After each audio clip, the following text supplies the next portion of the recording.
Welcome to Transformational Healing Summit, where we explore how to unleash your inner power, shift the mindset, and transform your health. My name is Alexandra Babayan, and I'm a host of this summit. I would like to introduce today's speaker, Maggie Kelly. Maggie is a contemplative psychotherapist, spiritual mentor, and meditation teacher. Maggie Kelly is a recognized transformational expert. Using a unique combination of meditation, Buddhist teachings, and life coaching, Maggie brings over 11 years of experience and study under Deepak Chopra and over a dozen years of daily meditation practice and a new type of hybrid contemplative approach to her clients. I'm super excited and really happy to have you here, Maggie. Well, thank you for having me, Alexandra. Yes, and I'm excited about our conversation. I really like meditation, but I also know that not for every people meditation is easy. But before we go deep to this topic, I would like to hear your story, how you get where you are right now, what was, turns and in your life. Right.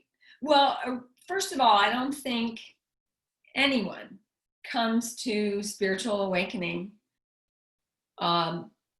without some kind of thing in their life that disrupts.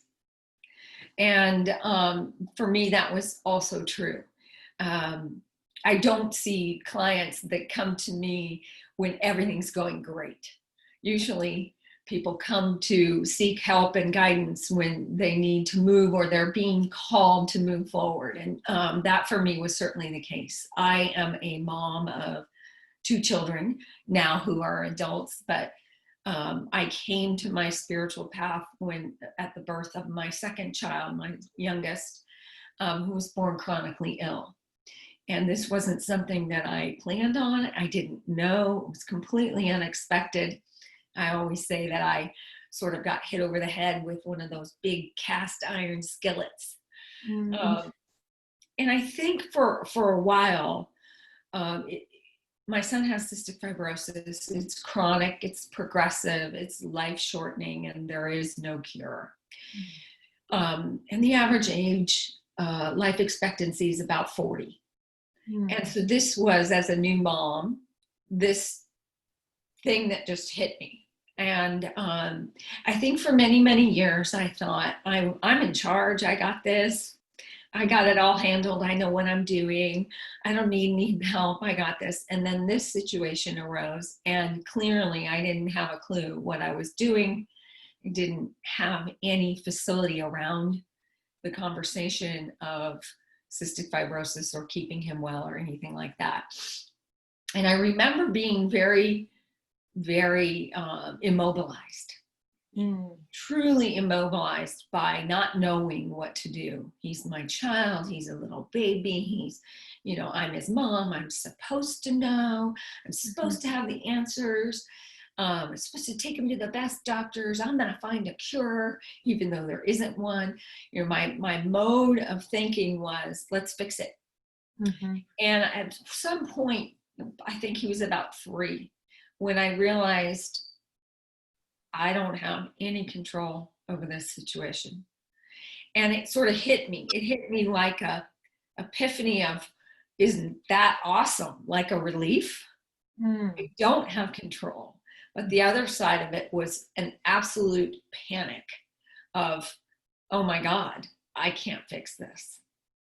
And that was where I sort of hit up against my own level of trying to manage and control the situation, put things in perfect little boxes and tie them up with pretty little ribbons and have it all be okay. So that was the beginning.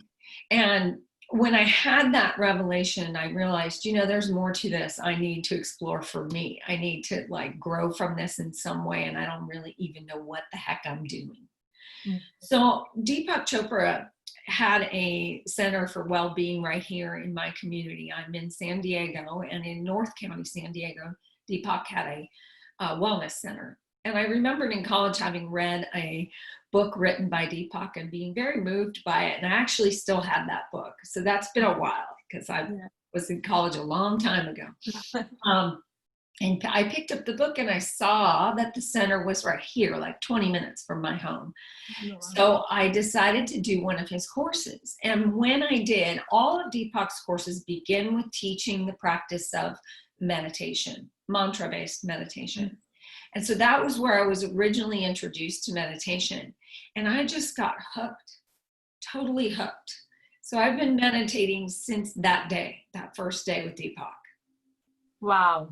Like I think that you are right, that most of the times people will face some obstacles and challenges that they will stop and realize that something happens in their life and they start to think how to overcome. Some people will not be able to overcome, but it's all our life lessons, right? And I'm wondering, what lessons did you learn from this experience, from that you cannot fix everything, right? Yeah, a couple of things. One is I'm not in charge. And even better, I never was. All those years I thought I was in control and I'm in charge and I got this, was just a facade for feeling really powerless. Actually, when you look at it, the absolute opposite of what I thought was actually true. There's a huge freedom in letting go of control, letting go of what we think we know, and letting go of our preconceived notions of how it's going to turn out and what it looks like. So that's one thing. But the more profound lessons that I learned through my practice of meditation primarily is that we all have a voice inside our heads that we completely identify with. And it's totally normal for all of us to identify with that voice. It's kind of like a soft place for our minds to land.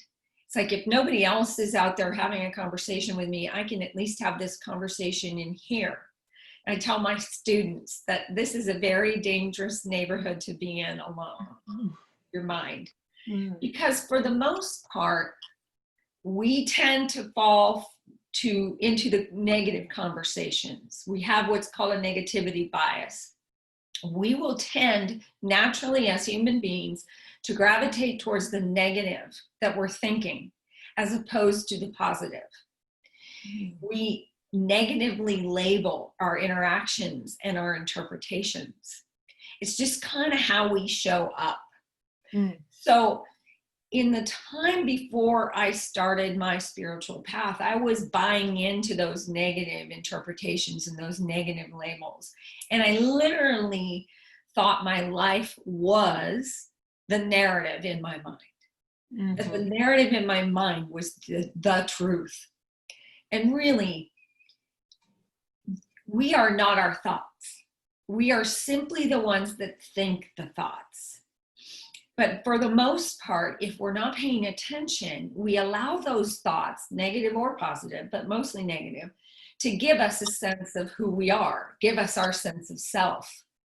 And so our continuous internal thinking actually fuels that thinking of who we think we are. So the idea behind meditation is that we step back from it. We step back from that internal narrative and realize that the narrative isn't who we are. That's not who I am. It's just a conversation I'm having with myself. Who I really am is much, much deeper, much, much deeper than that level of thinking. It's the awareness of presence, the present moment that exists in all human beings, that people really don't know that there's a deeper level that transcends thinking. So we can only understand that the present moment exists when we can quiet our minds. Because for the most part, we're either living in the future or we're living in the past. Very seldom do we stop long enough to just live in this present moment. Right. Yeah. It's It sounds very simple, to live, in the present moment, but for most of us, it's so difficult. And it's interesting, in Chinese medicine, lungs are responsible for being in the present moment. Our breath can help to be in present moment. And I'm wondering, I know that there are a lot of different meditations, different type meditations, and what kind of meditation do you practice? I practice Vipassana meditation, which is traditional Buddhist meditation. It's about continually returning to a state of equanimity and to remind ourselves of that everything in life is impermanent. Nothing is permanent. Suffering is not permanent. Joy isn't permanent. This present moment is gone in an instant. Vipassana is more about keying into your sensations and allowing them to be. It's the practice of allowing and returning to the state of equanimity. I also teach mantra-based meditation. Mantra-based meditation is what I learned through Deepak Chopra. And a mantra is literally a vehicle for your mind. So in this idea where we're going to try and calm this crazy internal dialogue, how do we do that? If we just sit still, most of us, our minds go straying. Mm-hmm. And that's normal and natural. Most people who come to me to learn the practice of meditation for the first time are completely convinced they can't meditate. And when I ask why, they say, because I can't quiet that internal dialogue. That's exactly why you can meditate. When you notice that there is an internal dialogue, that's your gateway, your opening towards bringing yourself back to the present moment. It isn't that we want you to stop thinking when you're meditating. It's that we want you to notice that you are caught up in thought and then bring yourself back to the present moment. And so I use mantra meditation for my students, especially new people, primarily because it gives them a little soft place to land. So they notice that they're thinking, where do they go?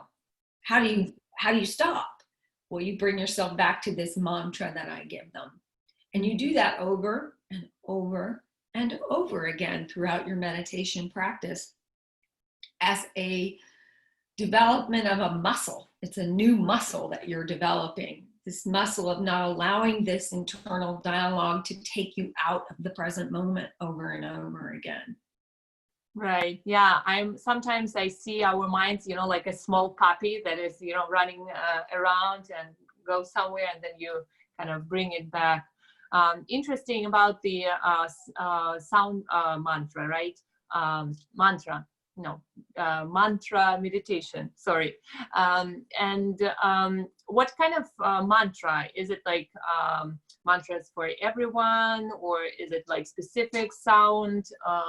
Can you talk a little bit more? Most meditation teachers will begin, if they're teaching mantra meditation, will typically begin by giving someone a mantra that's so hum. Literally, all it means is I am, in the ancient language of Sanskrit. Right. So hum. So when I teach, primarily that is the mantra that I provide to my students. Now, if you wanted to go deeper, I also do where I give you a personalized mantra based on the date, time, and location of your birth. So it's all devised around the sound vibration that the universe was making at the moment you came from the unmanifest to the manifest. So most of us understand that Om is a universal sound. Now, if there were no other sounds, no primordial sounds, no birds singing, no ocean waves crashing, none of that. If there were no other sounds in the universe, we would hear Om. And you can feel that vibration going down your throat and your chest when you say it. Right.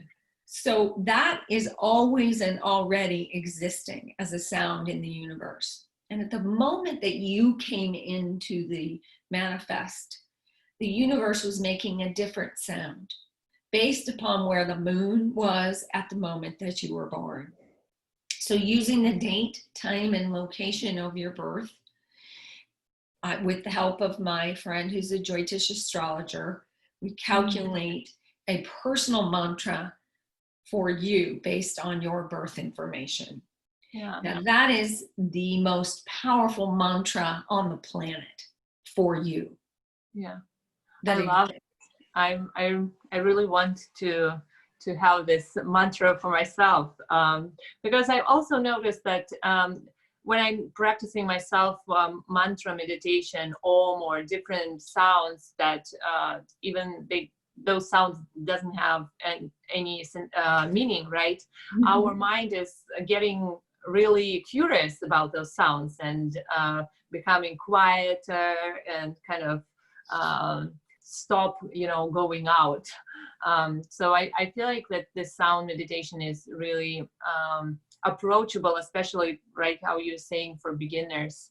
And we didn't talk about the benefits.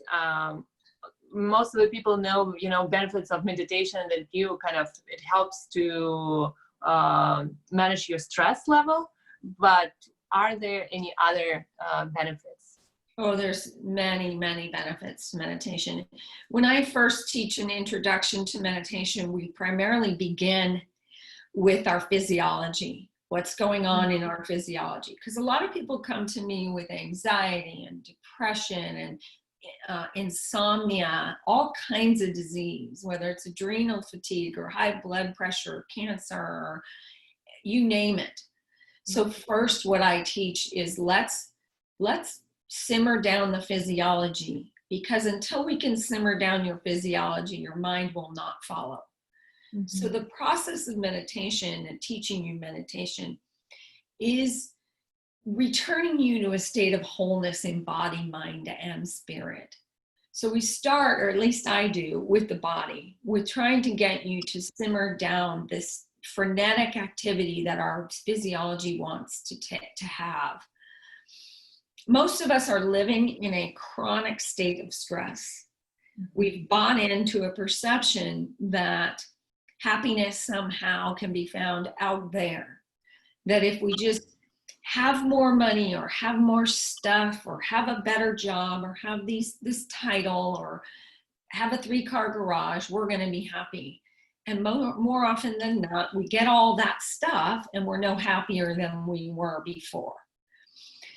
So the idea first is to understand that this doingness, this chronic state of stress we keep ourselves in, is this chronic, like cat and mouse game we're playing with ourselves to try and find happiness out there somewhere.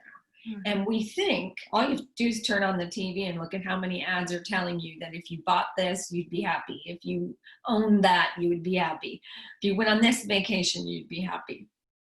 We first need to realize that happiness is not out there. You can't find happiness out there. Nothing out there is going to make you happy. That happiness resides already inherent inside of you.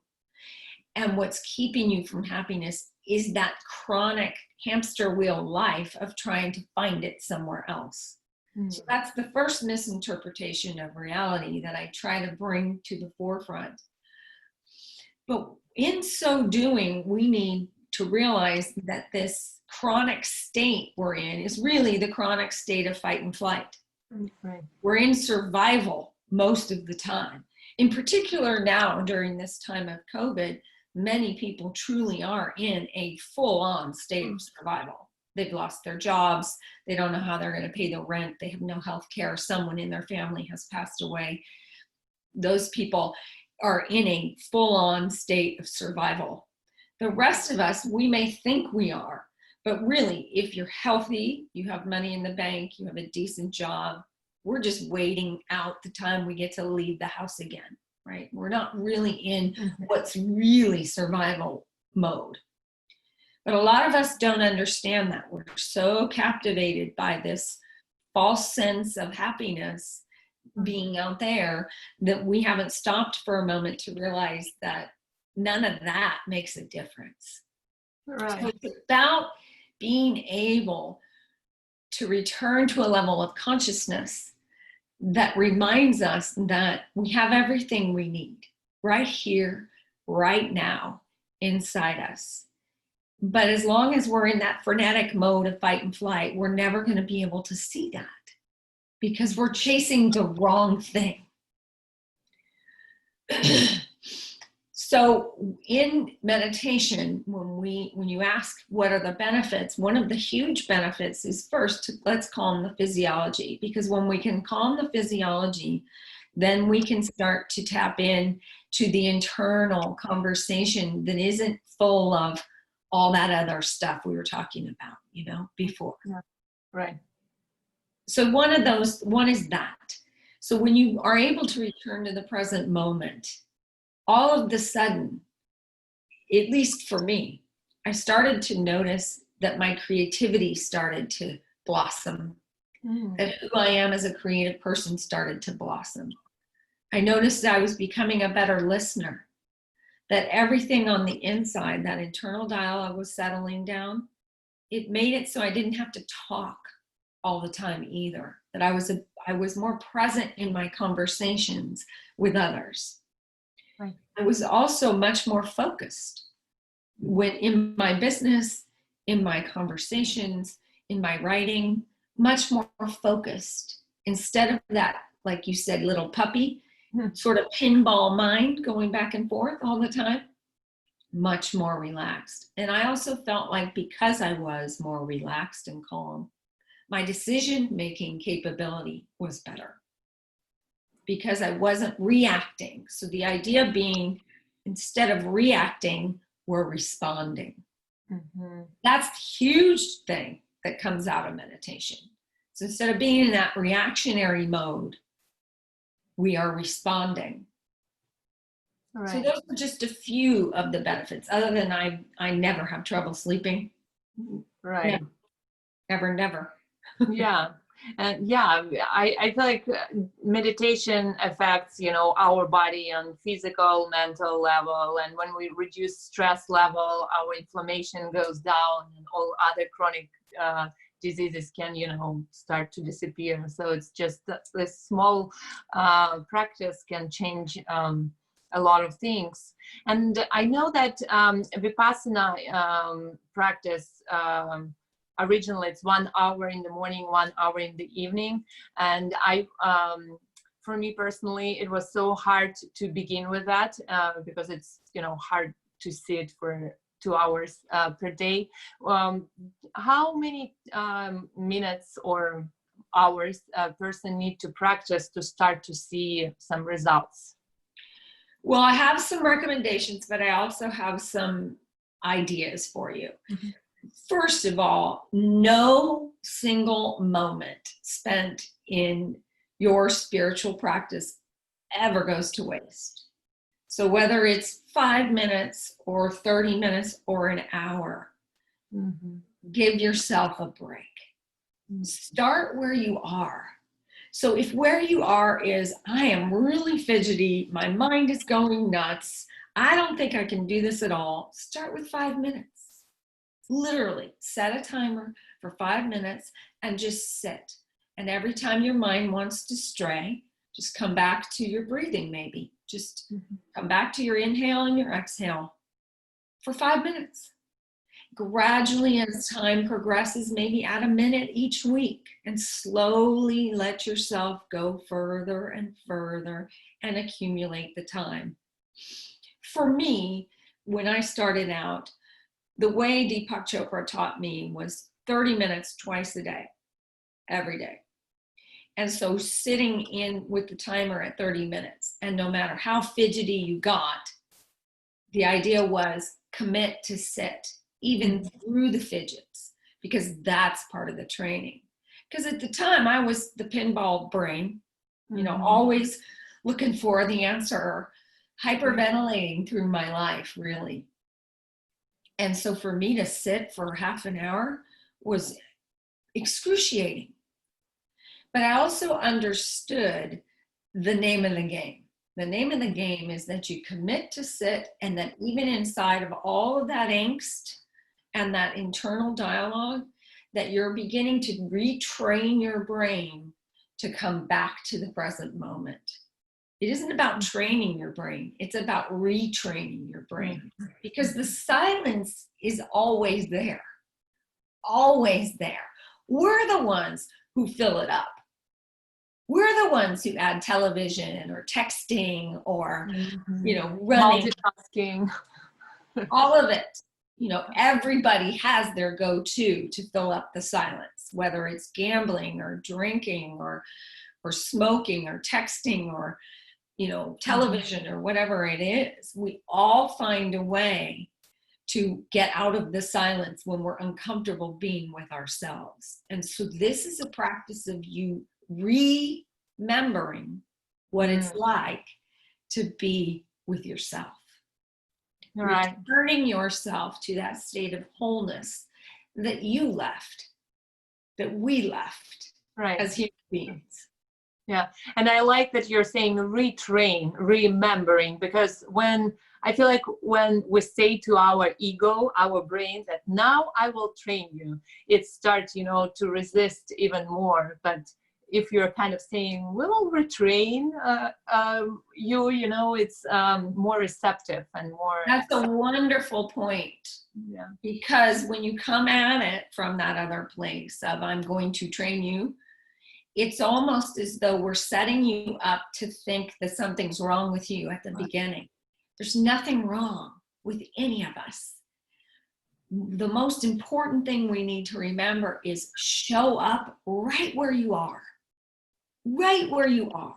There's no place you're supposed to be.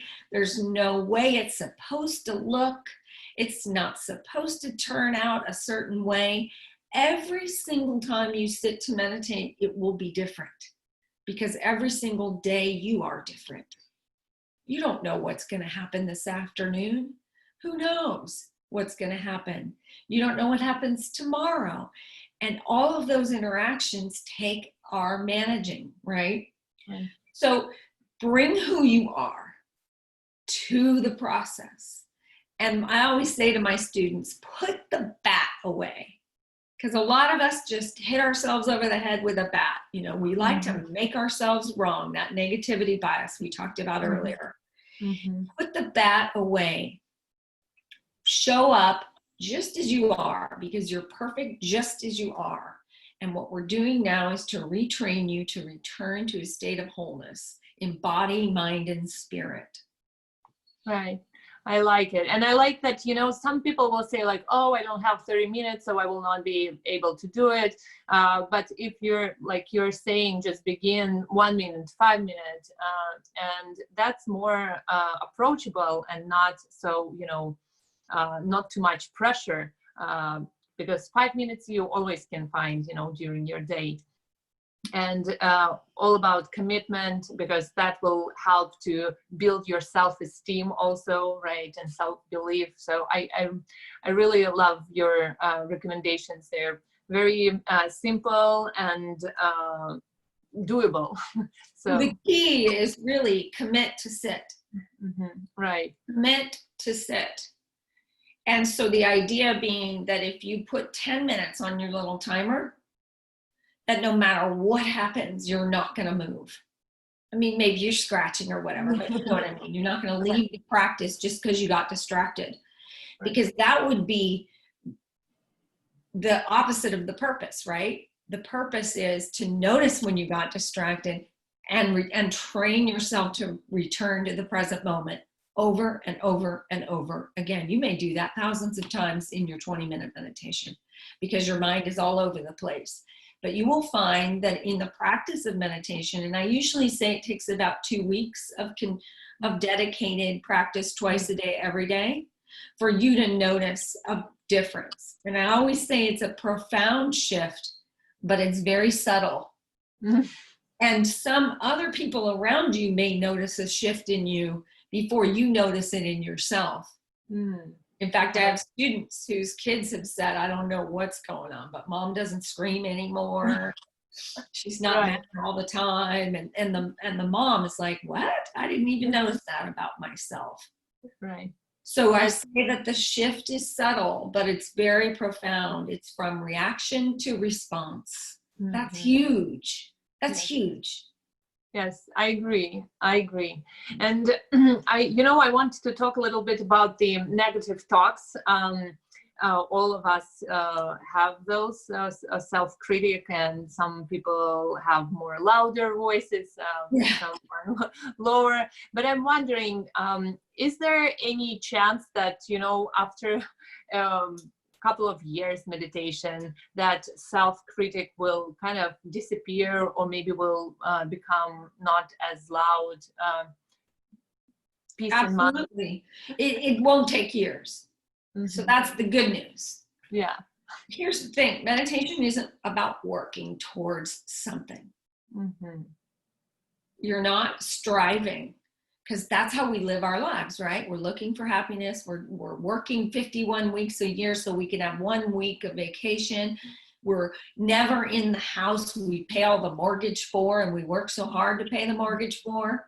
We're running around like crazy people.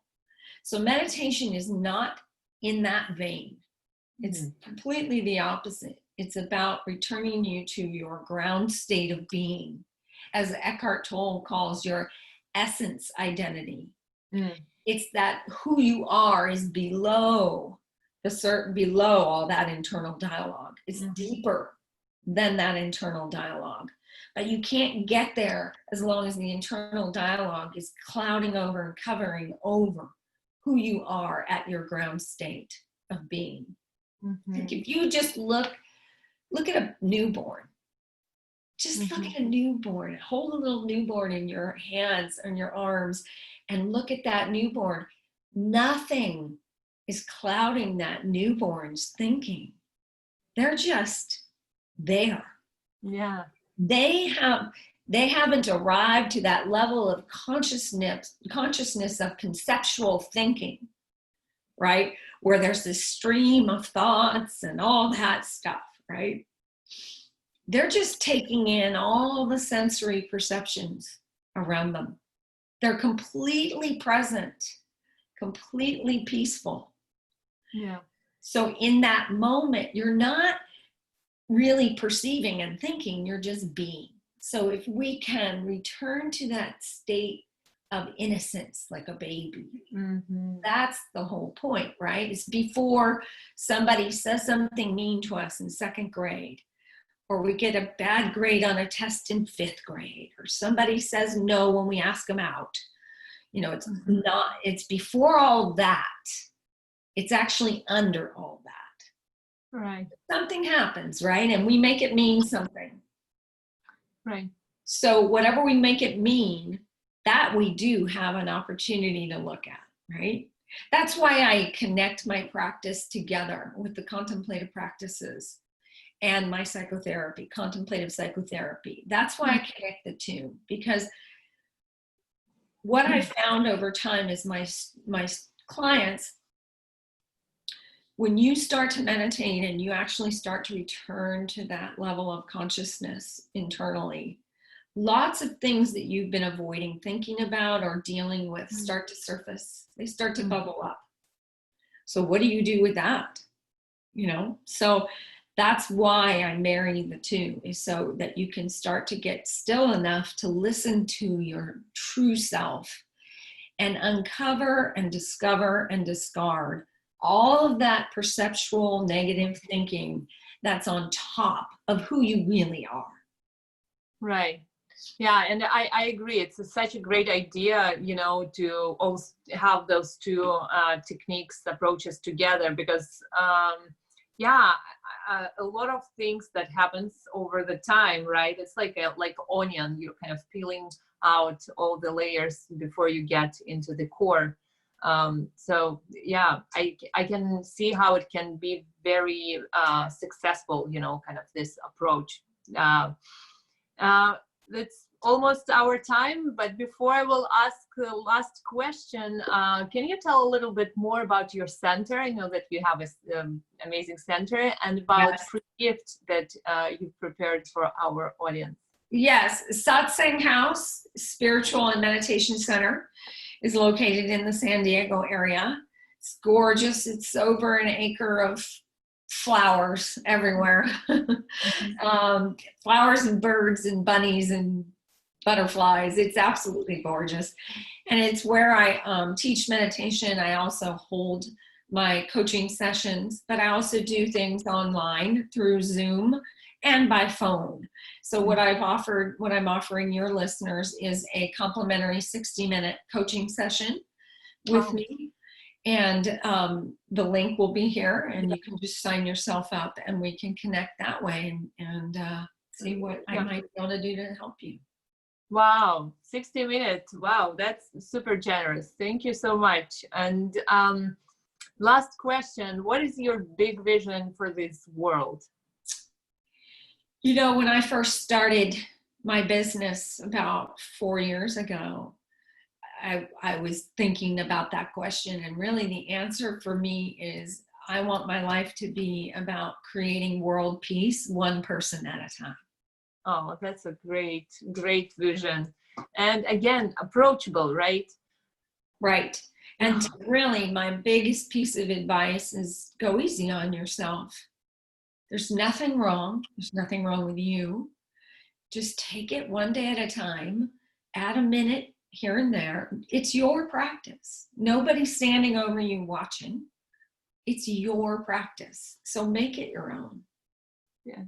Yes. Thank you. Thank you so much for such an inspirational and empowering conversation.